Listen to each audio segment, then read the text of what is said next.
Hello everyone and welcome back to another video from Apps Academy. In this video, I'm going to show you how to sign up and create a new account on Craigslist. So let's get started right away.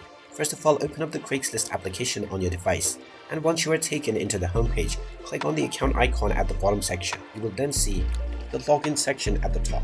Go ahead and type in your preferred email address that you wish to use for signing up to your account. After entering your preferred email address, click on the continue button and you will have two different options. If you are opening the account for the first time, click on send me a link and you will be told to check your inbox in order to find the confirmation link. So just log into the email address that you just used for signing up and you will find an email from Craigslist. Click on the complete account sign up button and now you will see the set password button. Click on this button and now you will be allowed to create a new password for your account.